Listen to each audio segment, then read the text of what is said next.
La revolución de una brizna de paja. Masanobu Fukuoka. Índice.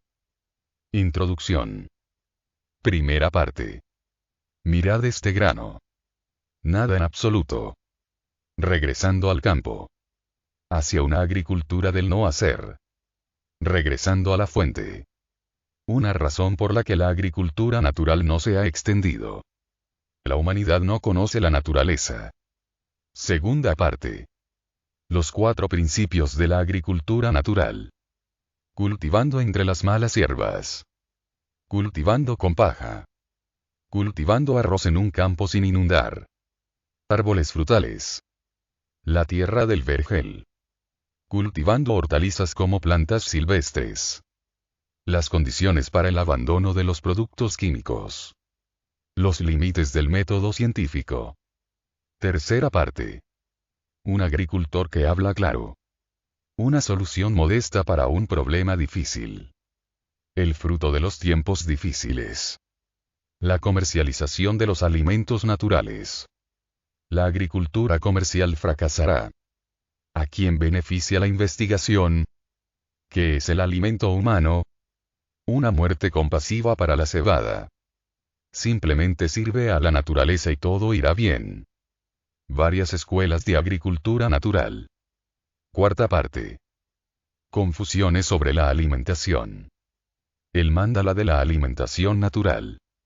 La cultura de la alimentación. Viviendo solo de pan. Resumiendo dietas. Alimentos y agricultura. Quinta parte. La necedad aparece como inteligencia. ¿Quién es el necio? Nací para ir a un jardín de infancia. Nubes pasajeras y la ilusión de la ciencia. La teoría de la relatividad. Un pueblo sin guerra y paz. La revolución de una brizna de paja. Traducción de trabajo del libro. The One Straw Revolution, An Introduction to Natural Farming, de Masanobu Fukuoka, publicado por Rodale Press 1978. Editado por Instituto Permacultura Monsant, www.permacultura-monsant.org. Introducción. Cerca de una pequeña aldea de la isla de Shikoku en el sur de Japón. Masanobu Fukuoka ha estado desarrollando un método de agricultura natural que podría llegar a invertir la inercia degenerativa de la agricultura moderna.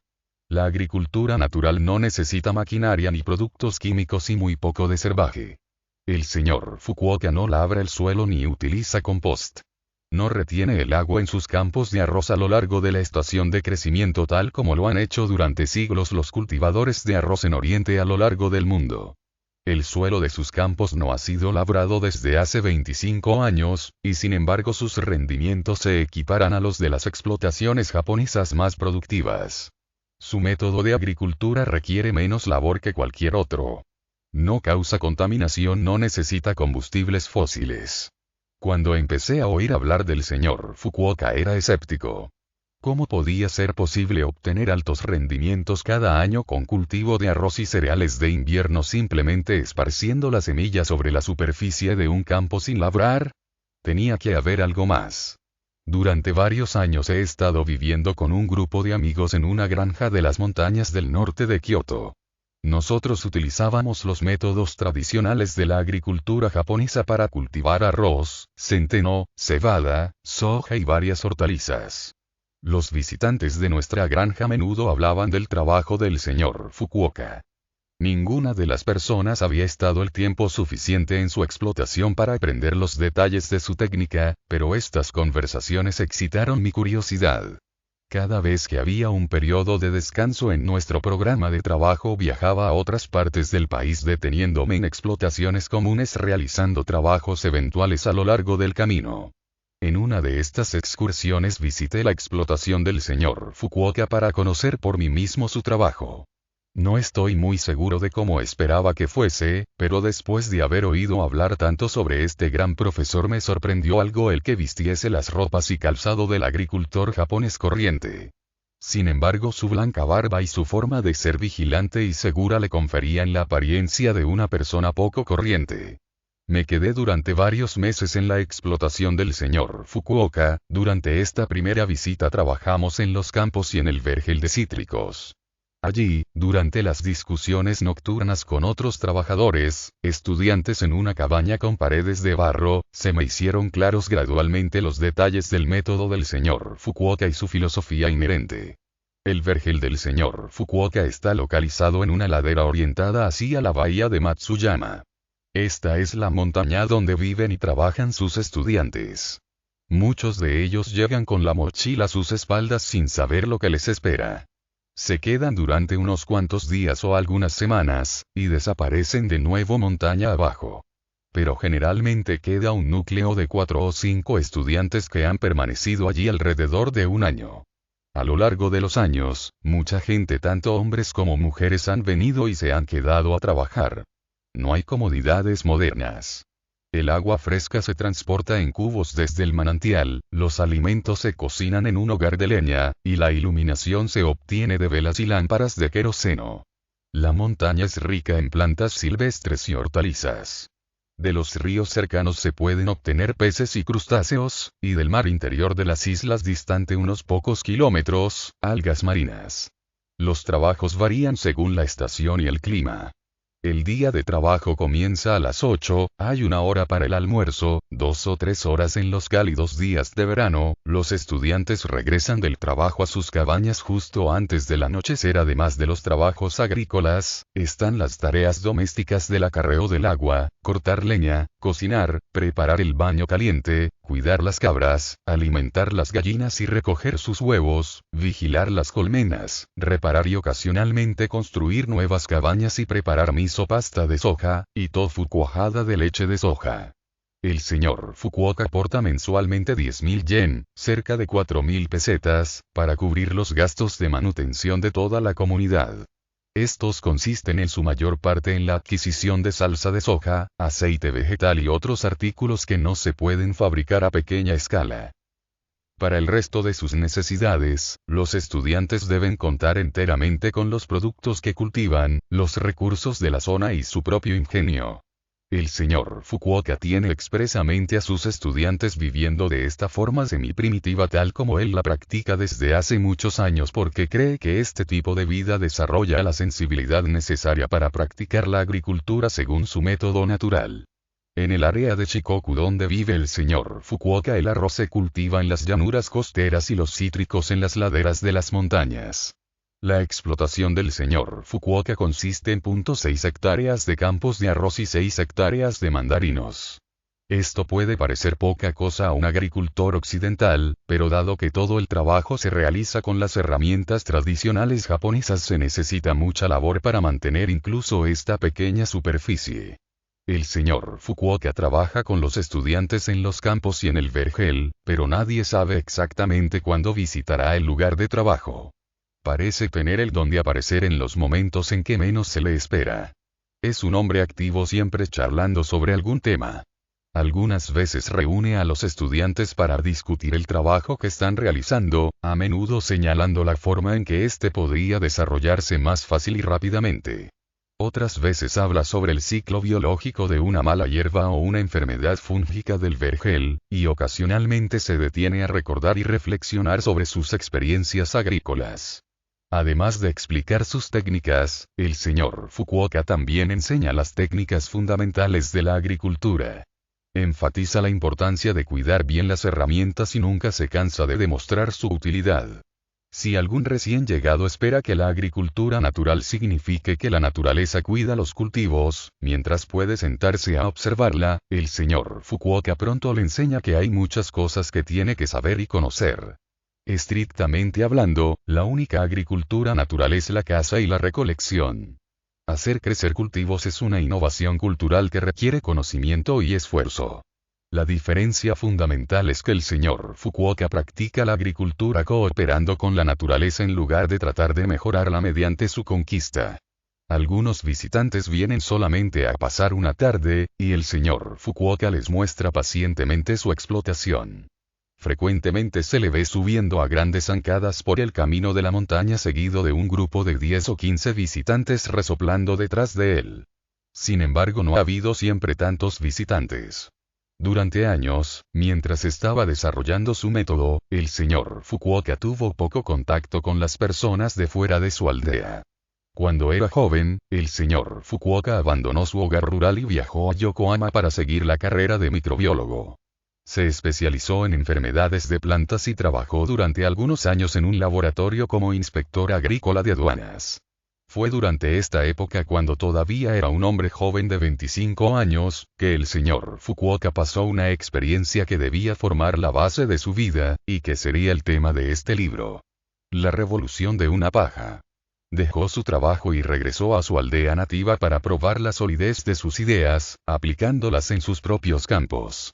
La inspiración de su método natural de agricultura le vino un día en que pasaba accidentalmente a través de un campo que no había sido cultivado ni utilizado durante muchos años. Allí vio que unas vigorosas plantas de arroz brotaban de entre una maraña de hierba. A partir de entonces dejó de inundar sus campos para cultivar el arroz. Dejó de sembrar el arroz en primavera y en su lugar lo sembró en otoño, directamente sobre la superficie del campo en el momento en que naturalmente habría caído sobre el suelo. En vez de labrar el suelo para librarse de las malas hierbas, aprendió a controlarlas mediante una cubierta vegetal más o menos permanente de trébol blanco, y un acolchado de paja de trigo y de centeno. Una vez que observa que las condiciones se han inclinado a favor de sus cultivos, el señor Fukuoka interfiere tan poco como le es posible sobre las comunidades vegetales y animales de sus campos. Dado que muchos occidentales, incluso agricultores, no están familiarizados con la rotación del arroz y cereal de invierno, y dado que el señor Fukuoka hace muchas referencias al cultivo de arroz en su libro, sería útil decir unas palabras sobre la agricultura tradicional japonesa. Originalmente se sembraba directamente a vóleo la semilla de arroz sobre las llanuras aluviales inundadas durante la época de los monzones. Eventualmente, las tierras bajas se aterrazaron para poder contener el agua del riego, incluso después de haber cesado las inundaciones. Por el método tradicional, utilizado en el Japón hasta finales de la Segunda Guerra Mundial, la siembra del arroz se hacía en un bancal semillero cuidadosamente preparado. Se distribuía compost y estiércol sobre los campos, siendo entonces inundados y labrados hasta tener una consistencia semejante a la del puré de guisantes. Cuando las plantitas tenían cerca de 20 centímetros de altura, eran trasplantadas a mano a los campos. Trabajando firmemente, un agricultor experimentado podía trasplantar 0.1 hectáreas al día, pero este trabajo lo hacían casi siempre varias personas trabajando juntas. Una vez se había trasplantado el arroz, el campo se cultivaba ligeramente entre las líneas. Posteriormente se arrancaban las malas hierbas a mano y se cubría a menudo el campo con un acolchado. Durante 3 meses los campos permanecían inundados, con el nivel de agua a 2.5 o más centímetros sobre el suelo. La siega se hacía a mano con una hoz. El arroz se ataba en haces y se colgaba sobre enrejados de bambú durante unas cuantas semanas para que se secara antes de la trilla del grano. Desde el trasplante a la cosecha, cada centímetro del campo había sido trabajado a mano por lo menos 4 veces. Tan pronto como se finalizaba la cosecha del arroz, se labraba el campo formando lomos aplanados de aproximadamente 30 centímetros de anchura alternados con surcos de drenaje. Se sembraba centeno o cebada sobre los lomos y se cubrían con tierra. Esta rotación era posible gracias a un calendario de siembra bien planeado y al cuidado puesto en mantener los campos bien provistos de materia orgánica y nutrientes esenciales. Es de destacar que, utilizando el método tradicional, los agricultores japoneses conseguían un cultivo de arroz y otro de cereal de invierno cada año en el mismo suelo, durante siglos, sin reducir la fertilidad del suelo. A pesar de reconocer muchas de las virtudes de la agricultura tradicional, el señor Fukuoka cree que esta implica trabajos que no son necesarios. Habla de su propio método como la agricultura del no hacer y dice que hace posible, incluso para un agricultor de fin de semana, cultivar suficientes alimentos para toda la familia. Sin embargo, la denominación de este método no significa que pueda llevarse a cabo sin esfuerzo. Su explotación se mantiene mediante un programa regular de trabajos en los campos. Lo que se hace debe realizarse correctamente y con sensibilidad. Una vez que el agricultor ha decidido que una parcela de tierra debe contener arroz u hortalizas y ha esparcido la semilla, debe entonces asumir la responsabilidad de mantener esa parcela. Alterar la naturaleza y abandonarla después es dañino e irresponsable. En el otoño el señor Fukuoka siembra el arroz, el trébol blanco y el cereal de invierno en el mismo campo y los cubre con una espesa capa de paja de arroz. El centeno o la cebada y el trébol brotan inmediatamente, pero las semillas de arroz permanecen latentes hasta la primavera.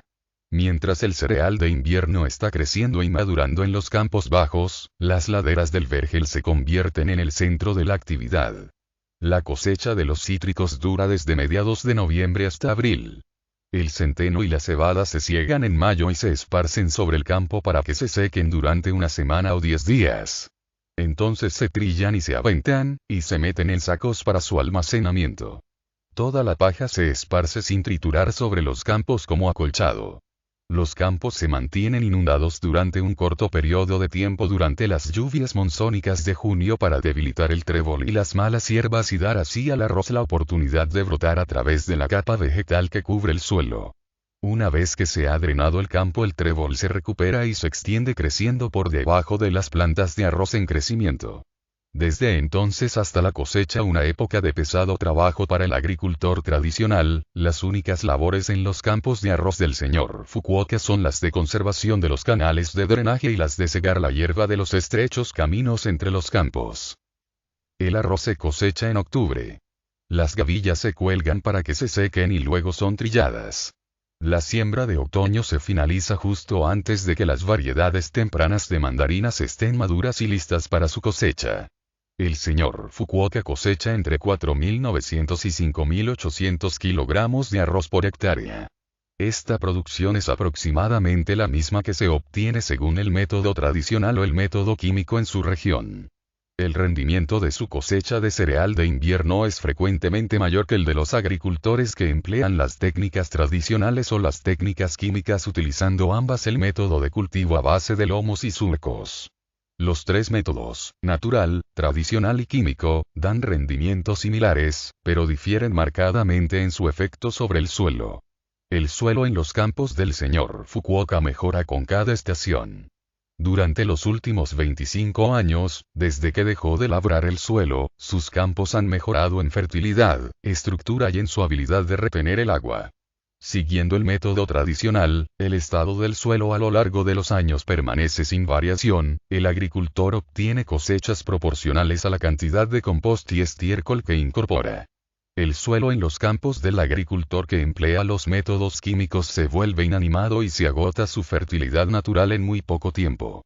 Una de las mayores ventajas del método del señor Fukuoka es que el arroz puede cultivarse sin inundar los campos durante la época de crecimiento. Poca gente ha llegado a pensar que esto fuese posible. Lo es, y el señor Fukuoka mantiene que el arroz crece mejor de esta manera. Sus plantas tienen un vigoroso tallo y raíces profundas. La antigua variedad de arroz glutinoso que cultiva, produce entre 250 y 300 granos por espiga. La utilización de acolchado incrementa la capacidad del suelo para retener el agua. En muchos lugares, la agricultura natural puede eliminar la necesidad de regar. El arroz y otros cultivos de alto rendimiento pueden entonces cultivarse en áreas en las que previamente no se creía posible. Las tierras con pendientes o marginales por otro motivo, pueden ponerse en producción sin peligro de erosión. Por medio de la agricultura natural, pueden rehabilitarse efectivamente los suelos que han sido dañados por medio de prácticas agrícolas negligentes o por el empleo de productos químicos.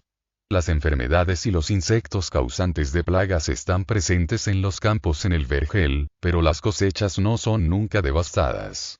El daño afecta únicamente a las plantas más débiles. El señor Fukuoka insiste que el mejor control de plagas y enfermedades consiste en cultivar las plantas en un ambiente sano. Los frutales del vergel del señor Fukuoka no se podan bajos y anchos para facilitar su cosecha, sino que les permite crecer tomando su forma natural. Las hortalizas y hierbas se cultivan en las laderas del vergel con un mínimo de preparación del suelo. Durante la primavera se mezclan semillas de badana, col, rábano, soja, mostaza, nabo, zanahoria y otras hortalizas y se siembran a vóleo para que germinen en el espacio libre entre los árboles antes de alguna de las largas lluvias de primavera. Obviamente, este tipo de siembra no resultaría adecuado en cualquier lugar. Da buen resultado en el Japón, donde hay un clima húmedo con lluvia segura durante los meses de primavera. La textura del suelo del señor Fukuoka es arcillosa. La capa superficial es rica en materia orgánica friable y con buena capacidad de retención del agua. Este es el resultado de la cobertura de hierbas y trébol que ha crecido continuamente en el vergel durante muchos años. Las malas hierbas deben cegarse cuando las hortalizas son jóvenes, pero una vez que las hortalizas están bien establecidas, se les permite crecer junto con la cobertura de trébol. Algunas hortalizas no se cosechan, sus semillas caen al suelo y, después de 1 o 2 generaciones vuelven a presentar los hábitos de crecimiento de sus vigorosos antecesores, de sabor ligeramente amargo. Muchas de estas hortalizas crecen sin ningún cuidado. Una vez, poco después de haber llegado a la explotación del señor Fukuoka, estaba caminando a través de una sección lejana del vergel, cuando inesperadamente tropecé con algo duro entre la alta hierba. Parándome para observarlo más detenidamente vi que era un pepino, y junto a él encontré una calabaza anidando entre el trébol. Durante años el señor Fukuoka escribió sobre su método en libros y revistas y se le entrevistó por radio y televisión, pero casi nadie siguió su ejemplo. En esa época la sociedad japonesa se movía con determinación en la dirección opuesta. Después de la Segunda Guerra Mundial, los americanos introdujeron la moderna agricultura química en el Japón. Esto permitió a los agricultores japoneses producir aproximadamente con los mismos rendimientos que los métodos tradicionales, pero redujeron el tiempo empleado en el trabajo en algo menos de la mitad. Esto parecía un sueño convertido en realidad, y en menos de una generación casi todos habían adoptado la agricultura química. Durante siglos, los agricultores japoneses han mantenido el nivel de materia orgánica en el suelo mediante la rotación de cultivos, añadiendo compost y estiércol, y cultivando abonos verdes para mantener cubierto el suelo. Una vez que estas técnicas se abandonaron, utilizando en su lugar los abonos químicos de rápida acción, el humus del suelo se agotó en una sola generación. La estructura del suelo se deterioró, los cultivos se debilitaron y se volvieron dependientes de los abonos químicos.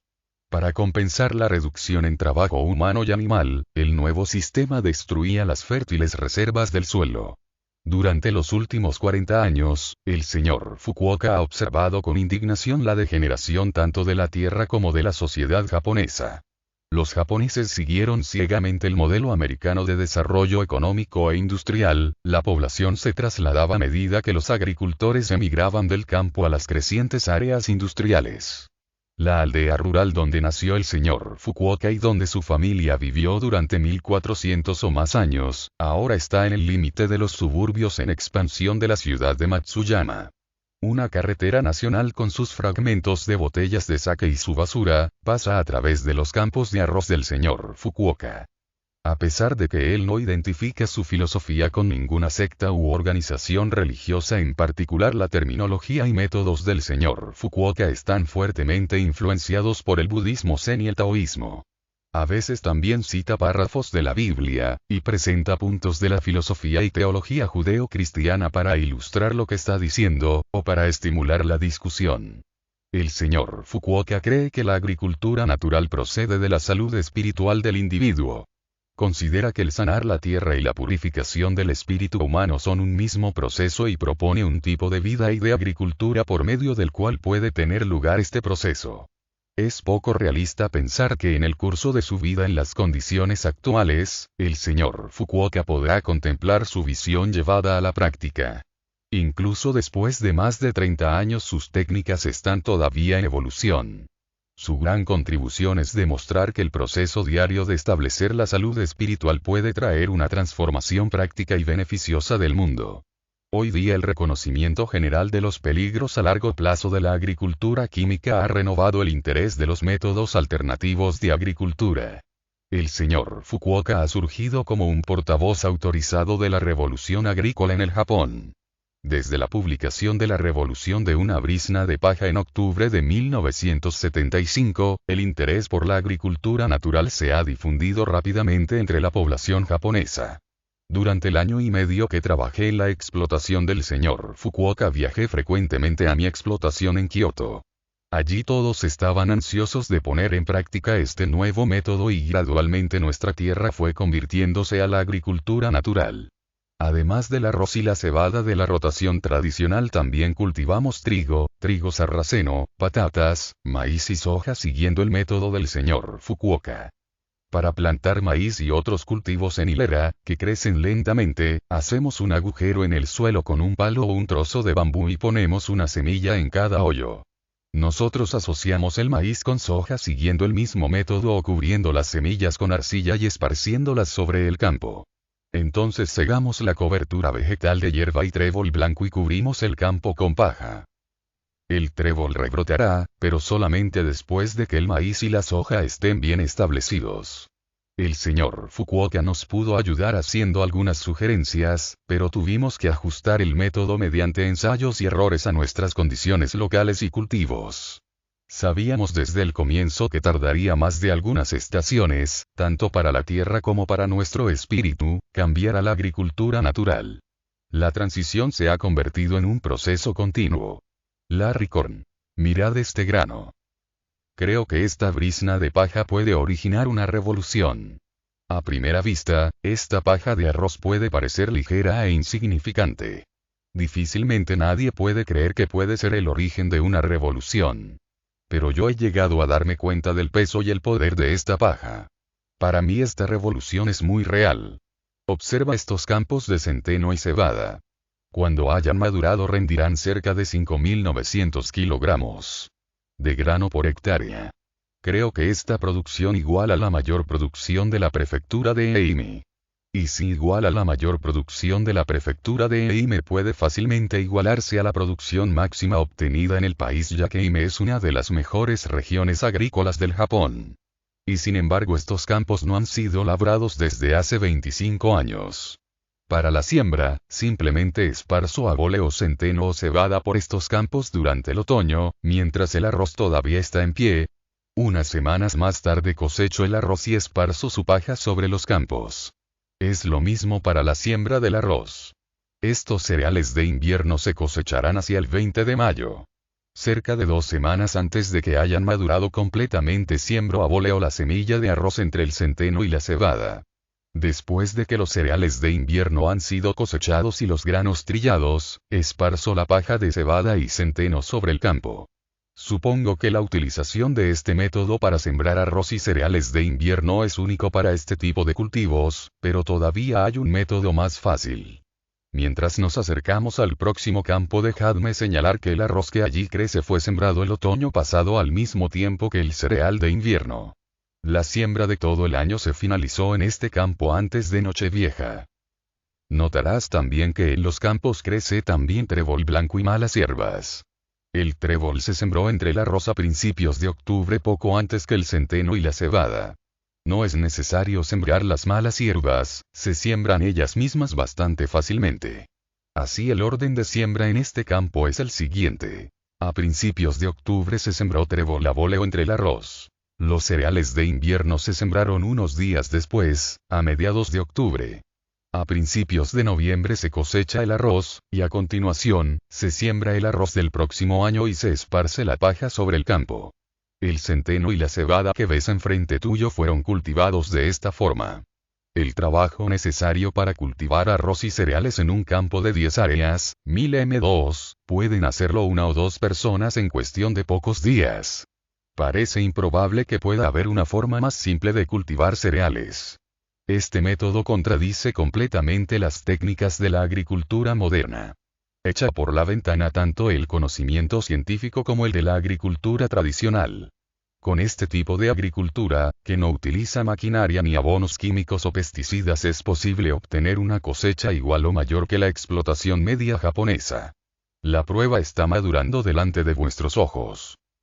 Nada en absoluto. Recientemente, algunas personas me han estado preguntando por qué comencé a cultivar la tierra de esta forma desde hace tantos años.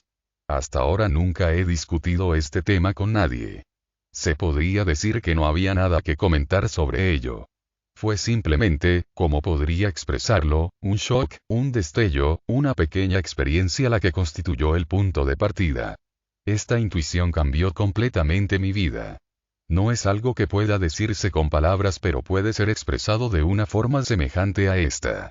La humanidad no sabe nada en absoluto, no hay valores intrínsecos en nada, y cada acción es un esfuerzo fútil, sin sentido. Esto puede parecer descabellado, pero si quiero expresarlo en palabras es la única forma de describirlo.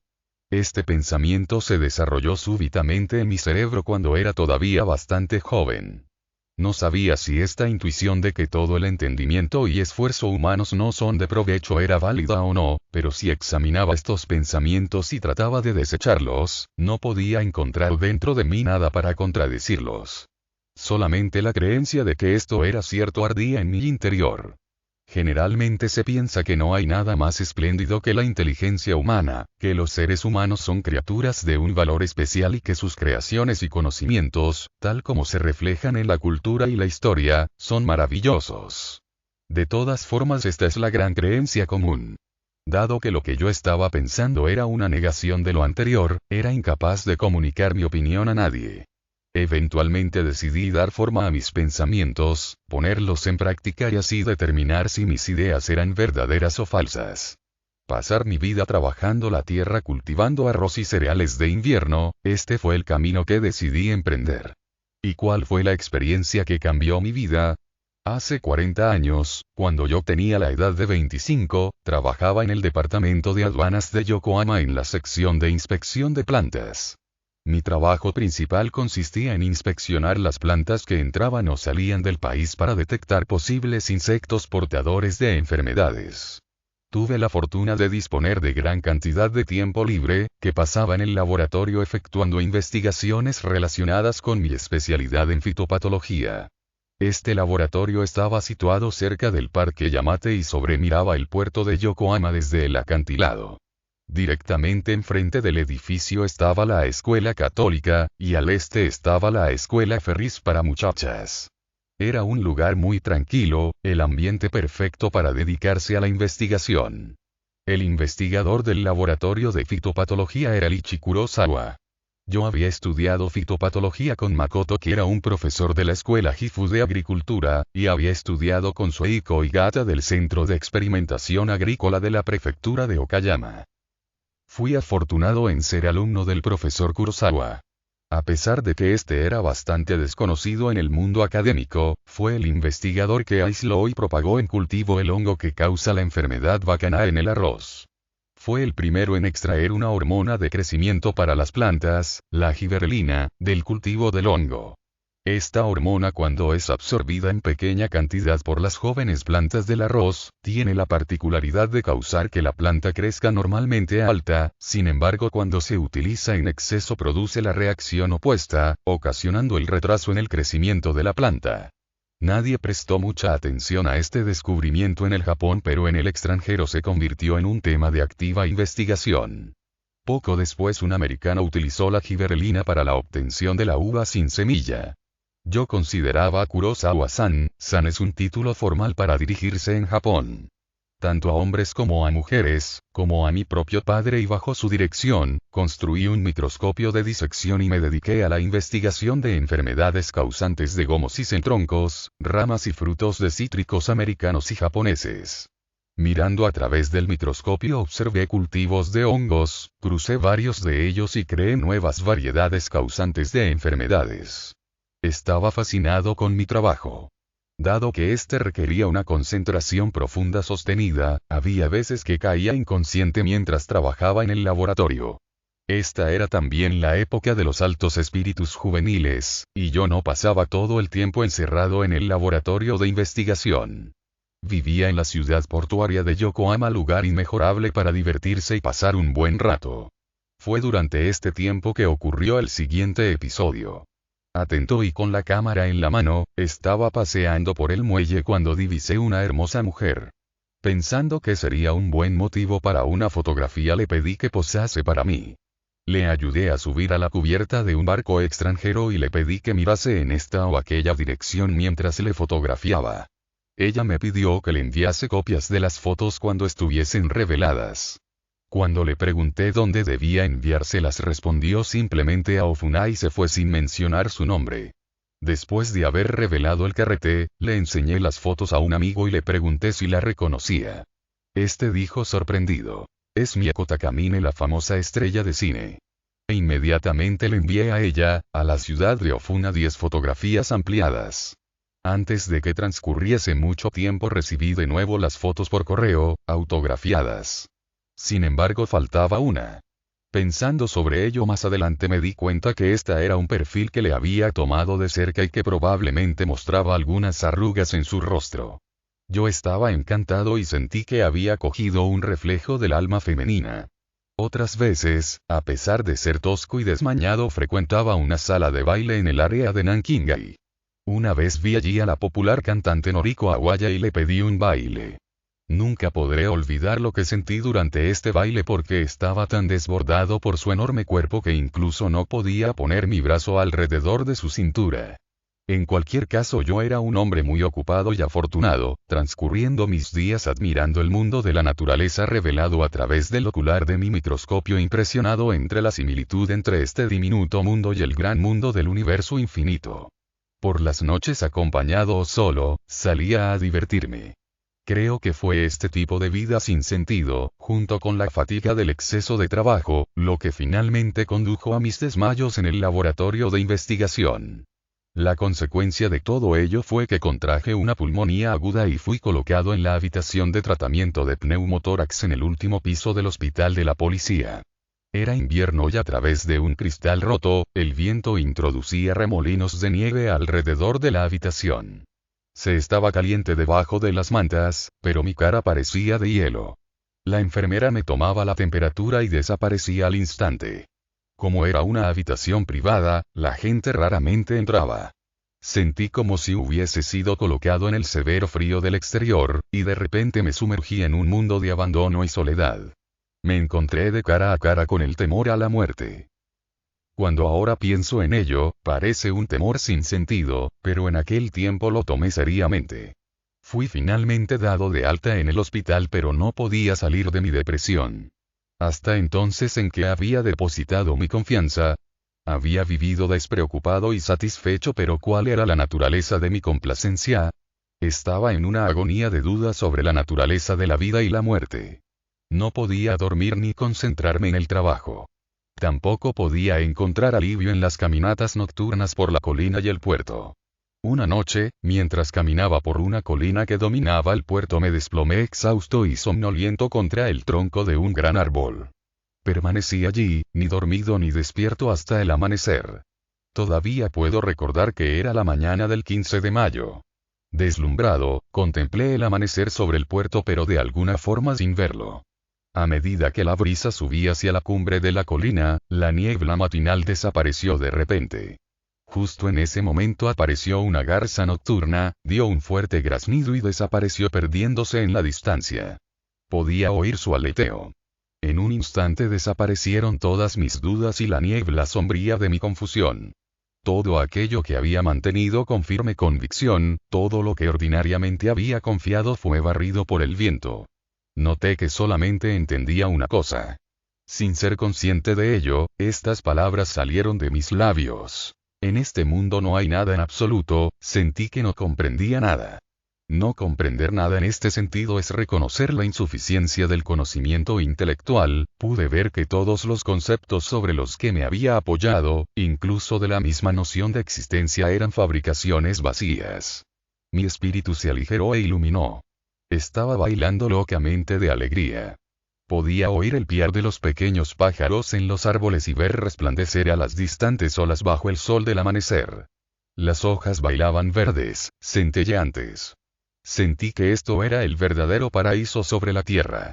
Todo lo que me había poseído, todas las agonías, desaparecieron como sueños e ilusiones, y algo que se podría denominar la verdadera naturaleza se reveló ante mí. Creo que podría decirse sin error, que a partir de la experiencia de aquella mañana cambió completamente mi vida. A pesar del cambio, seguí siendo en el fondo un hombre común y corriente y no ha habido cambios de este estado desde entonces hasta el tiempo actual. Visto desde el exterior, no hay persona más vulgar que yo, y no ha habido nada extraordinario en mi vida diaria. Pero la seguridad de que sabía esto no ha cambiado desde entonces. He pasado 30, 40 años, comprobando si me había equivocado o no, reflexionando cuando continuaba hacia adelante, pero ni una vez he encontrado evidencia que se opusiera a mi convicción. Que esta realización en sí misma tiene gran valor no significa que haya ligado en mí ningún valor especial. Sigo siendo un hombre simple, justamente un viejo zorro, para decirlo de alguna manera. Al observador casual le puedo parecer humilde o arrogante. Les repito una y otra vez a los jóvenes que trabajan conmigo que no traten de imitarme, y realmente me enfado si hay alguien que no se toma este consejo en serio. Pido, en cambio, que vivan simplemente en la naturaleza y se esfuercen en su trabajo cotidiano. No hay nada especial en mí, pero lo que he vislumbrado es de gran importancia. Regresando al campo. El día siguiente a esta experiencia, el 16 de mayo fui a mi lugar de trabajo y presenté mi dimisión irrevocable. Mis jefes y amigos estaban sorprendidos. No sabían cómo tomarlo. Organizaron para mí una fiesta de despedida en el muelle, pero el ambiente era un poco peculiar. Este joven hombre, que hasta el día anterior se había llevado bien con todo el mundo, que no parecía particularmente insatisfecho de su trabajo, quien, por el contrario, se había dedicado de todo corazón a sus investigaciones, había anunciado de repente que se iba. Y allí estaba yo riendo alegremente. En aquel tiempo hablaba a todos de la siguiente forma. A este lado está el muelle, en el otro el malecón número 4. Si piensas que hay vida en este lado, entonces la muerte está en el otro. Si quieres librarte de la idea de la muerte, entonces debes librarte de la noción de que hay vida en el otro lado. La vida y la muerte son una misma cosa. Cuando decía esto, todos se preocupaban todavía más de mí. ¿Qué está diciendo? Debe de estar loco, debían de haber pensado. Todos me vieron partir con tristeza. Yo fui el único que salió alegremente de buen humor. Durante esta época mi compañero de habitación estaba muy preocupado por mí y sugirió que me tomara un tranquilo descanso, tal vez en la península de Bozo. Así que partí. Hubiese ido a cualquier lugar si alguien me lo hubiese pedido. Subí al autocar y viajé a lo largo de muchos kilómetros, observando el mosaico de campos y pequeñas aldeas repartidas a lo largo de la carretera. En una parada vi una pequeña señal que rezaba: Utopía. Allí bajé del autocar y emprendí la marcha en su busca. En la costa había un pequeño albergue, escalando un acantilado encontré un lugar con una vista realmente maravillosa. Permanecí en el albergue y pasé los días ociosos entre las altas hierbas de las praderas que sobremiraban el mar. Pueden haber sido unos cuantos días, una semana o un mes, pero de todas maneras permanecí allí por algún tiempo. A medida que los días pasaban se iba apagando mi alegría, y empecé a reflexionar sobre lo que había ocurrido. Se podría decir que de nuevo estaba volviendo a ser mí mismo. Fui a Tokio y permanecí allí una temporada pasando los días caminando por el parque, parando a la gente en la calle y hablando con ella, durmiendo aquí y allá. Mi amigo estaba preocupado y vino a ver cómo me las estaba arreglando.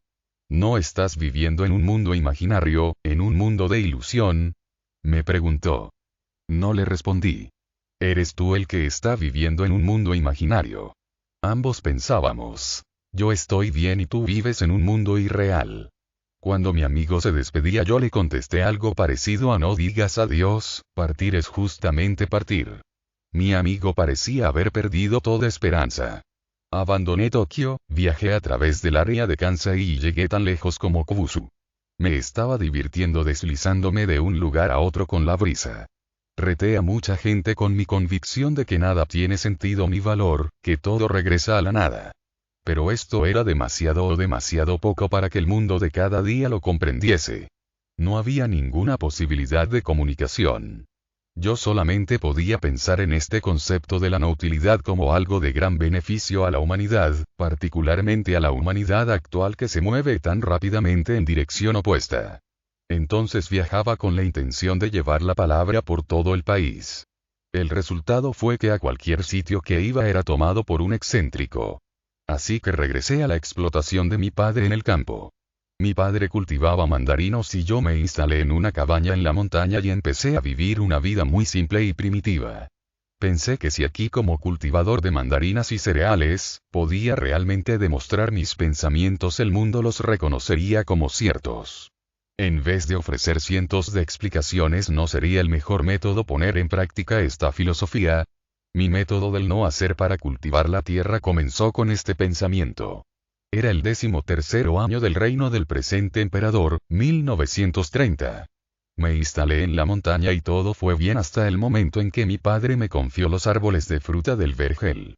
Él había podado previamente los árboles dándoles la forma de vasos de saque para que el fruto pudiese ser recolectado con facilidad. Cuando los dejé abandonados en este estado, el resultado fue que las ramas se entrecruzaron, los insectos atacaron los árboles, y la totalidad del vergel se secó en poco tiempo. Mi convicción era la de que los vegetales crecen por sí mismos y no deberían ser cultivados. Había actuado en la creencia de que todo debía ser abandonado a su curso natural, pero encontré que si se aplicaba repentinamente esta forma de pensar, antes de que transcurra mucho tiempo las cosas no van bien. Esto es abandono, no agricultura natural. Mi padre estaba conmocionado. Me dijo que debía redisciplinarme, tal vez buscar trabajo en algún lugar y regresar cuando me hubiese encontrado a mí mismo. En aquel tiempo mi padre era el alcalde de la aldea. Y era difícil para los otros miembros de la comunidad relacionarse con su excéntrico hijo, quien obviamente, no podía llevarse bien con el mundo, viviendo como lo hacía en la montaña. Por otra parte, me disgustaba la perspectiva del servicio militar, y dado que la guerra se hacía cada vez más violenta, decidí seguir humildemente los deseos de mi padre y encontrar un trabajo. Durante esta época eran escasos los especialistas técnicos. La estación de investigación de la prefectura de Kochi había oído hablar de mí y ocurrió que me ofrecieron el puesto de investigador jefe de control de insectos y enfermedades. En el centro de investigación me convertí en un supervisor del Departamento de Agricultura Científica, y a través de la investigación me dediqué a incrementar la producción de alimentos durante el periodo de guerra. Pero en realidad durante 8 años estuve ponderando la relación entre agricultura científica y natural. La agricultura química, que utiliza los productos de la inteligencia humana, está reputada como superior. La pregunta que siempre estaba en mi mente era si la agricultura natural se podía enfrentar a la ciencia moderna. Cuando terminó la guerra sentí la fresca brisa de la libertad y con un sentimiento de descanso regresé a mi aldea materna para convertirme de nuevo en agricultor. Hacia una agricultura del no hacer. Durante 30 años no abandoné mi explotación y tuve poco contacto con gente de fuera de mi propia comunidad. Durante estos años estuve dirigiéndome en línea recta hacia el método agrícola del no hacer. La manera usual de ir desarrollando un método es preguntarse, ¿qué tal si hiciese esto? ¿O qué tal si probase aquello? Introduciendo una variedad de técnicas una sobre la otra. Esto es la agricultura moderna y con ello solo se consigue ocupar más al agricultor. Mi método se desarrolló en dirección opuesta. Yo estaba apuntando hacia un método de hacer la agricultura agradable, natural, que condujese a hacer el trabajo más fácil en vez de más pesado. ¿Qué tal si no se hace esto? ¿Qué tal si no se hace aquello? Esta era mi manera de pensar. Finalmente llegué a la conclusión de que no había necesidad de arar, ni de aplicar abono, ni de hacer compost, ni de utilizar pesticidas. Cuando se profundiza en ello, pocas prácticas agrícolas son realmente necesarias. La razón de que las técnicas mejoradas por el hombre parecen necesarias, es que el equilibrio natural ha sido alterado tan gravemente de antemano por estas mismas técnicas que la Tierra se ha hecho dependiente de ellas. Esta línea de razonamiento no solamente se aplica a la agricultura, sino también a otros aspectos de la sociedad humana. Los médicos y las medicinas se vuelven necesarios cuando la gente crea un ambiente enfermizo. La escolarización formal no tiene valor intrínseco, pero se convierte en necesaria cuando la humanidad crea unas condiciones en las cuales uno debe tener educación para salir adelante. Antes del final de la guerra, cuando fui al vergel de cítricos a poner en práctica lo que antes pensé que era agricultura natural, no podé los árboles y abandoné el vergel a su suerte. Las ramas se cruzaron, los árboles fueron atacados por los insectos y cerca de 0.8 hectáreas de mandarinos se secaron y murieron. A partir de entonces la pregunta, ¿cuál es el modelo natural?, estuvo siempre en mi mente. En el proceso de llegar a la respuesta acabé con otros 400 árboles. Finalmente sentí que podía decir con certeza, este es el método natural. En la medida en que los árboles se desvían de su forma natural, son necesarias la poda y la exterminación de los insectos. En la medida en que la sociedad humana se separa a sí misma de una vida próxima a la naturaleza, la instrucción escolar se hace necesaria. En la naturaleza, la instrucción formal no tiene sentido. En la cría de sus hijos muchos padres cometen el mismo error que yo cometí al comienzo en el vergel. Por ejemplo, la enseñanza de la música a los niños es tan innecesaria como podar árboles frutales. El oído de un niño percibe la música.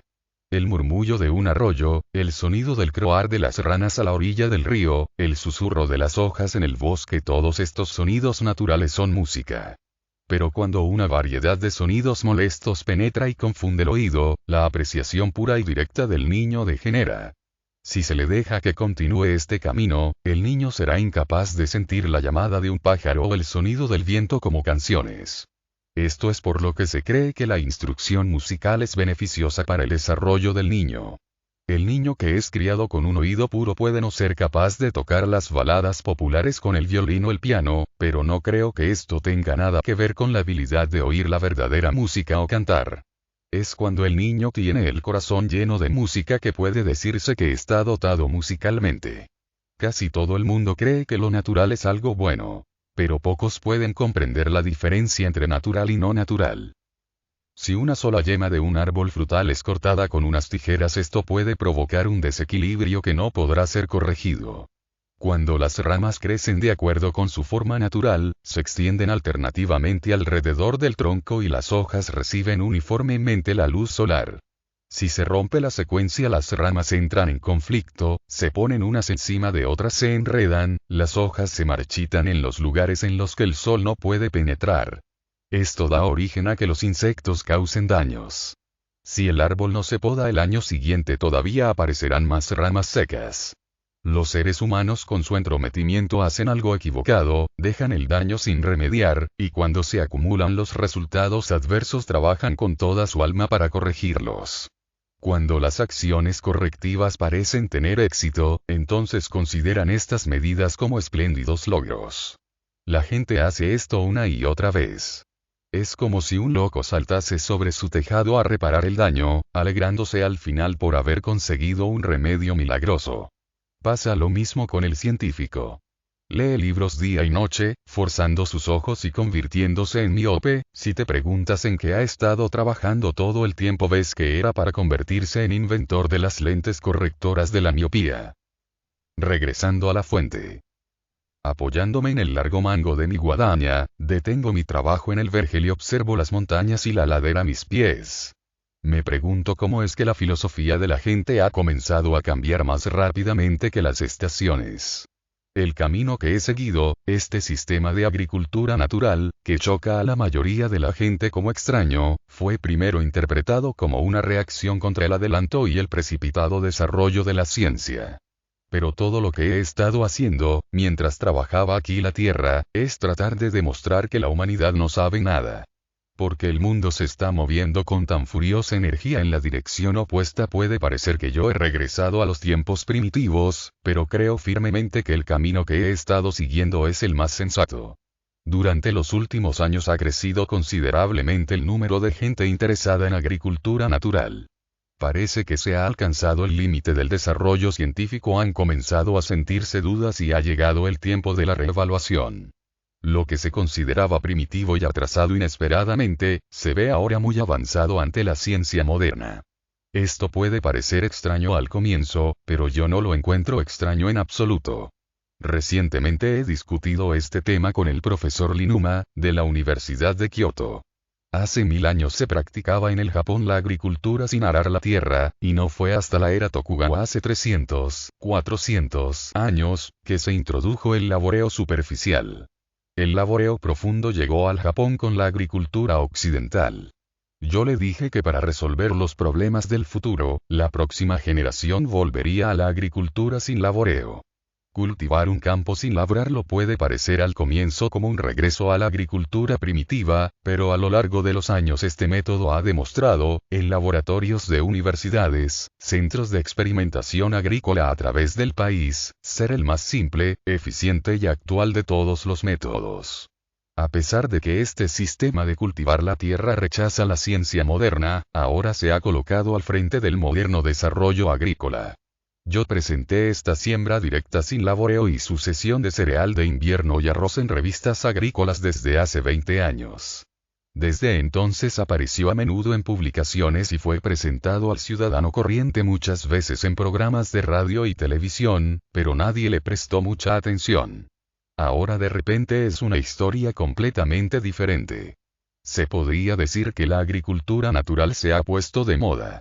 Periodistas, profesores e investigadores vienen en manadas a visitar mis campos y las cabañas de la montaña.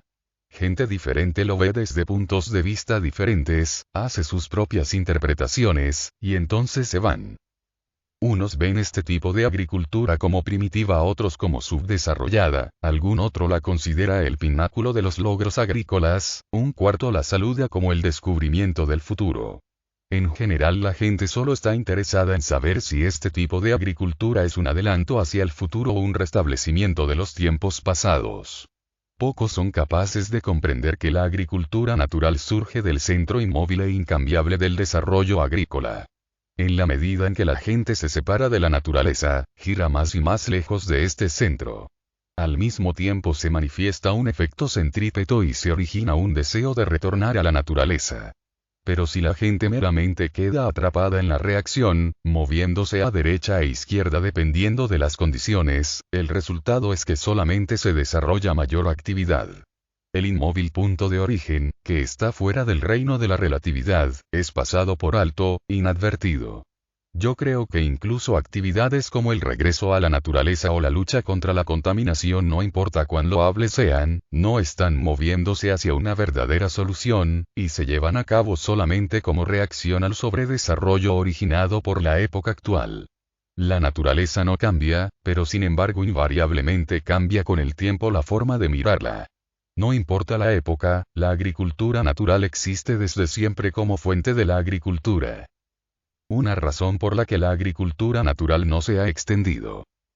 A lo largo de los últimos 20 o 30 años, este método de cultivar arroz y cereal de invierno ha sido ensayado en una amplia gama de climas y condiciones naturales. Casi cada prefectura en el Japón ha realizado ensayos comparando los rendimientos de la siembra directa sin laboreo con aquellos del cultivo actual del arroz en arrozales inundados y la forma usual de cultivar la cebada y el centeno en lomos y surcos. Estos ensayos no han encontrado evidencias que contradigan la aplicación universal de la agricultura natural. Uno puede preguntarse por qué esta verdad no se ha divulgado.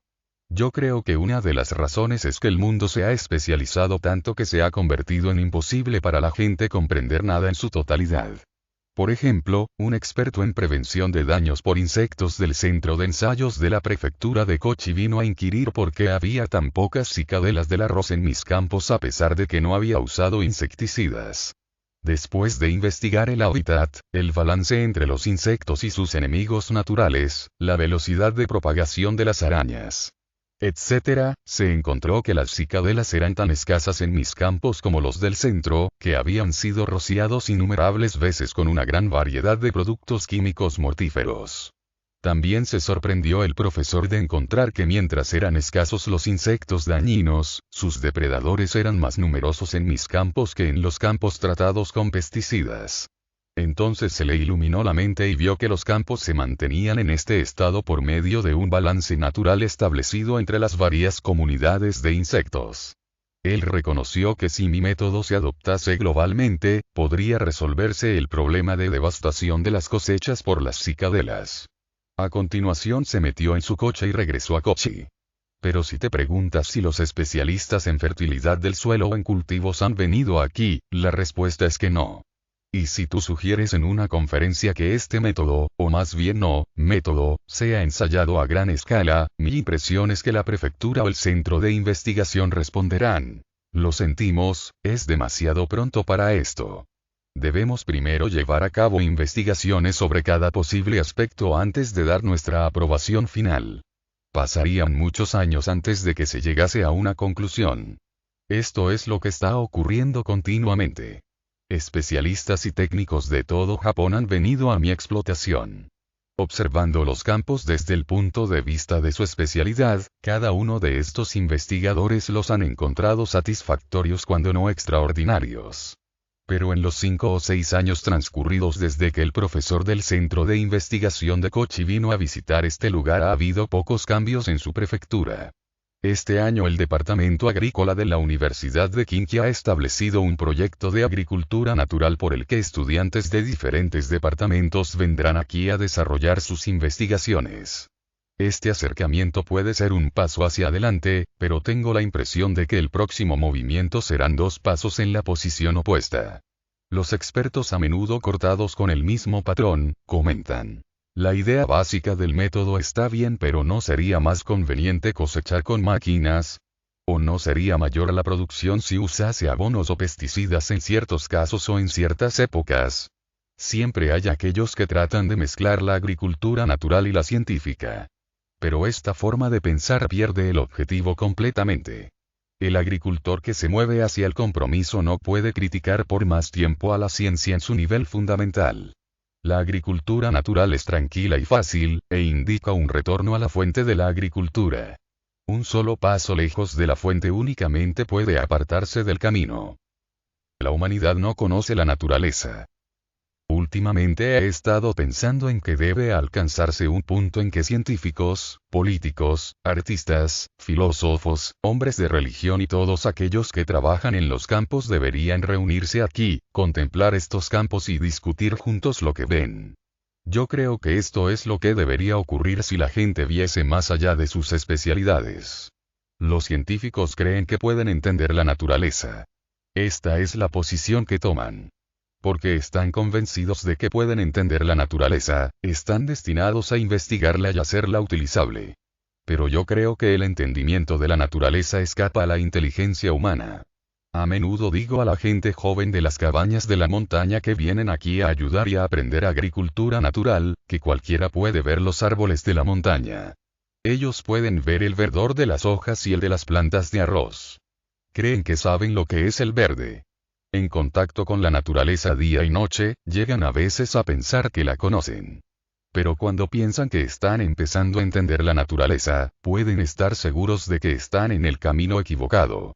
Porque es imposible conocer la naturaleza. Lo que se concibe como naturaleza es solamente la idea de la naturaleza surgiendo de la mente de cada uno de nosotros.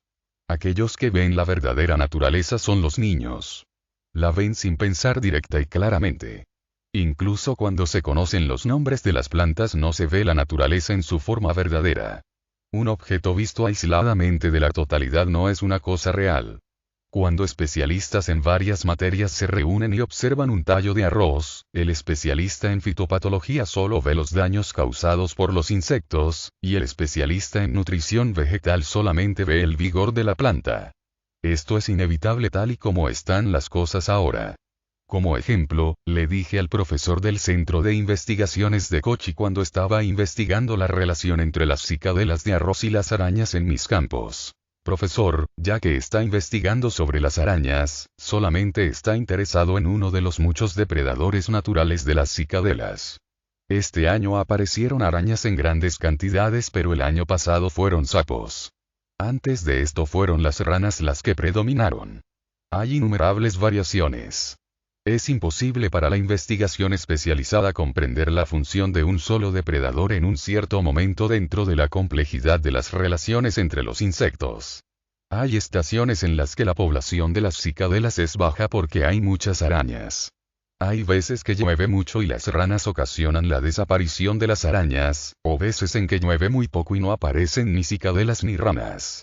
Los métodos de control de insectos que ignoran las relaciones entre los mismos insectos son verdaderamente inútiles. La investigación entre arañas y cicadelas debe también considerar la relación entre ranas y arañas. Cuando las cosas han alcanzado este punto hará falta un experto en ranas. También tendrán que unirse al grupo de expertos en arañas y cicadelas, otro en arroz, y otro experto en utilización de agua. Más aún, hay 4 o 5 clases diferentes de arañas en estos campos.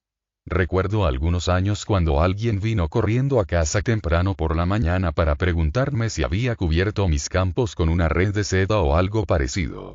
No podía imaginarme de lo que estaba hablando, así que apresuradamente salí de casa a ver lo que pasaba. Habíamos acabado de cosechar el arroz y, durante la noche, el rastrojo y las hierbas bajas habían sido completamente cubiertos con telas de araña como si fuese con seda.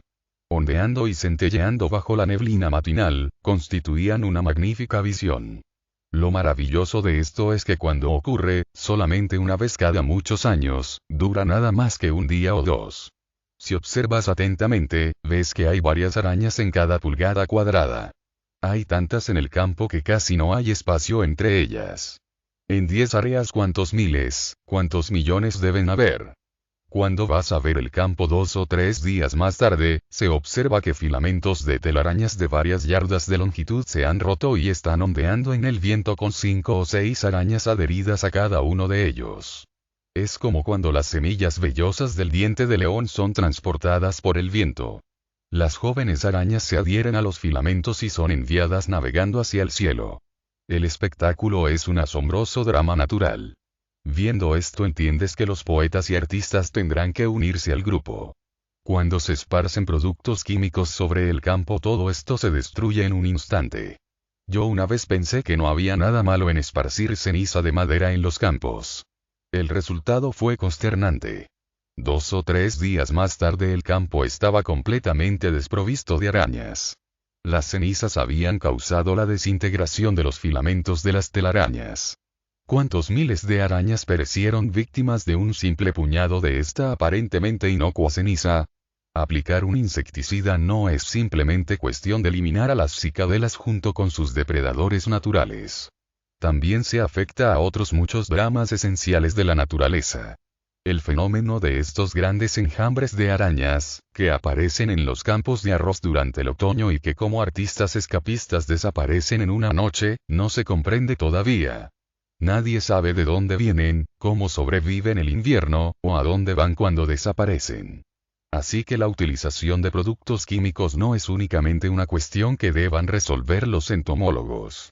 Filósofos, religiosos, artistas, poetas deben también ayudar a decidir si es permisible o no el uso de productos químicos en la agricultura y cuáles pueden ser las consecuencias incluso de la utilización de abonos orgánicos. Nosotros cosechamos cerca de 5.800 kilogramos de arroz y 5.800 kilogramos de cereal de invierno por hectárea en estos campos. Si la cosecha alcanza los 7.800 kilogramos por hectárea como ocurre algunas veces, puede que no sea posible encontrar una cosecha mejor en todo el país. Dado que la tecnología avanzada no ha tenido nada que ver con el cultivo de este grano, esto se presenta como una contradicción ante las presunciones de la ciencia moderna. Cualquiera que viniera y viese estos campos y aceptase su testimonio, sentiría profundas dudas sobre la pregunta de si los hombres conocen o no a la naturaleza, y de si la naturaleza puede o no ser conocida dentro de los confines del entendimiento humano. La ironía es que la ciencia ha servido solamente para mostrar cuán pequeño es el conocimiento humano.